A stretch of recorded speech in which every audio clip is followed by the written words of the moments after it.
A gente conversa agora com Vinícius Pinto, ele é instrutor de oficina de maracatu do baque virado aqui em Varginha. Bom dia, Vinícius. Olá, bom dia Keila, bom dia a todos. É um prazer estar aqui. Eu agradeço em nome de todo o grupo do Maraquetê pelo convite, pela oportunidade de a gente estar aqui falando um pouco sobre o nosso trabalho. Queria fazer um agradecimento especial à Fundação Cultural e ao Agnaldo, que fez todo esse meio de campo, esse contato aqui com o pessoal. Muito obrigado. A gente aproveita então para falar um pouco de Maraquetê. Como que surgiu esse grupo, como é que foi esse movimento e a chegada aqui em Varginha, o surgimento, com detalhes. Então, eu não sou natural aqui de Varginha, me mudei aqui para Varginha em 2015. E na cidade onde eu morava, que é Viçosa, em Minas também, eu participava de um grupo lá de maracatu e aprendi a tocar lá com o pessoal. E quando eu me mudei para cá, em 2015, percebi que aqui não tinha nenhum grupo ainda. E já em 2015 eu tinha vontade de montar um grupo, mas como eu estava sozinho aqui, não conhecia pouca gente na cidade, ficou mais difícil. Aí em 2017 um amigo meu também veio para cá, e nós dois juntos, junto com nossas companheiras, a gente começou o grupo, a gente começou ensaiando aqui no Memorial do ET, e aí foi contatos de amigos, um chamando o outro, e é assim que a gente começou. Qual que é a peculiaridade do maracatu do baque virado? O maracatu de baque virado, essa questão do virado, ele se caracteriza porque as alfaias, em determinado momento, alguma das alfaias, ela está fazendo o que a gente chama de viração, que é um baque que ela bate várias notas fazendo essa chamada viração. Então, no maracatu de baque virado, sempre tem uma alfaia, ou às vezes mais de uma, dependendo do tamanho do grupo, fazendo essa viração, essa virada do baque. Para as pessoas entenderem, as pessoas que estão nos ouvindo, a alfaia é uma espécie de tambor, não é isso? Isso.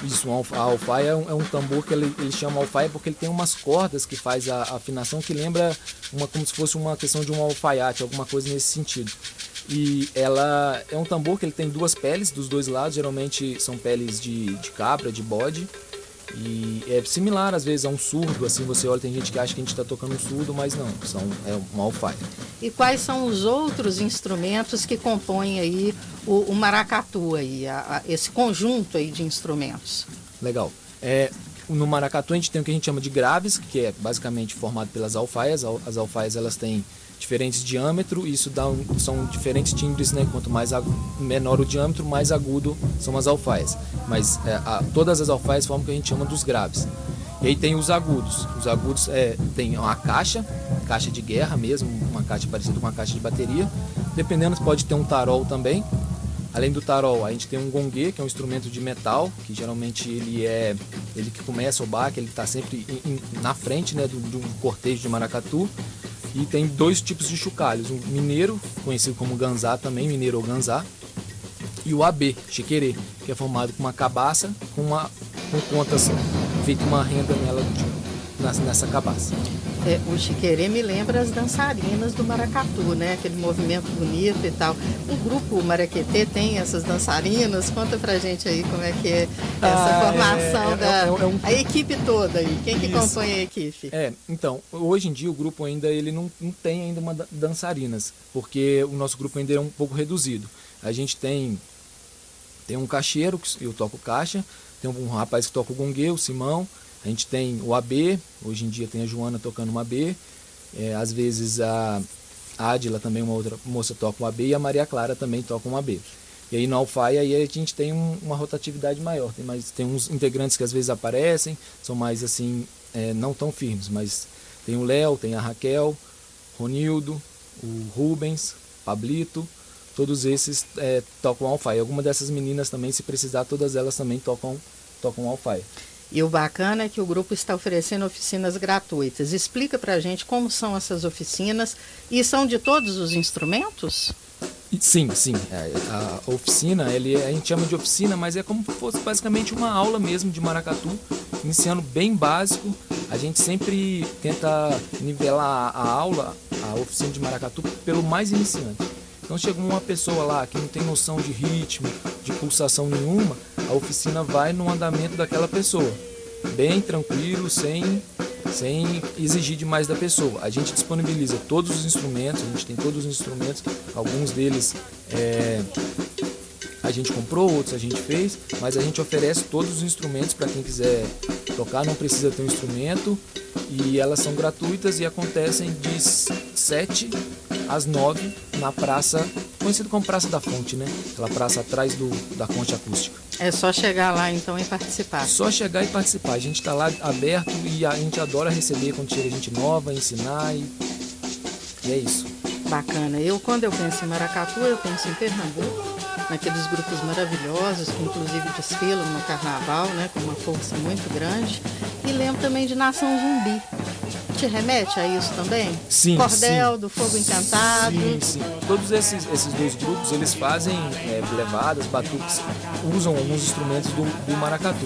De fato, o Nação Zumbi foi um grande impulsionador e divulgador do maracatu, principalmente aqui pela região do Sudeste, né? Depois do Nação Zumbi, do movimento Mangue Beat, que surgiram vários grupos. Hoje em dia, no Sudeste aqui, ele tem diversos grupos de maracatu, né? Conta um pouco da história do maracatu. Se alguém te perguntasse assim, Vinícius, o que é o maracatu? Como que ele surgiu?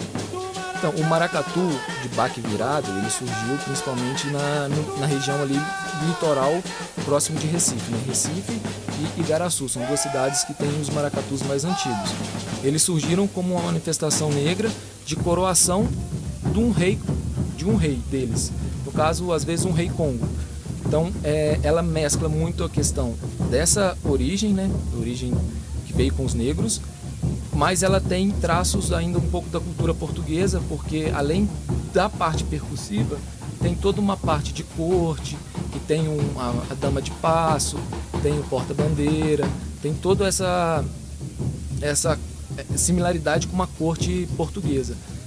Contam que os negros usaram desse artifício para poder fazer a sua manifestação, tocar o seu tambor e não serem muito reprimidos, porque eles tentavam mesclar isso para ter mais aceitabilidade na sociedade da época.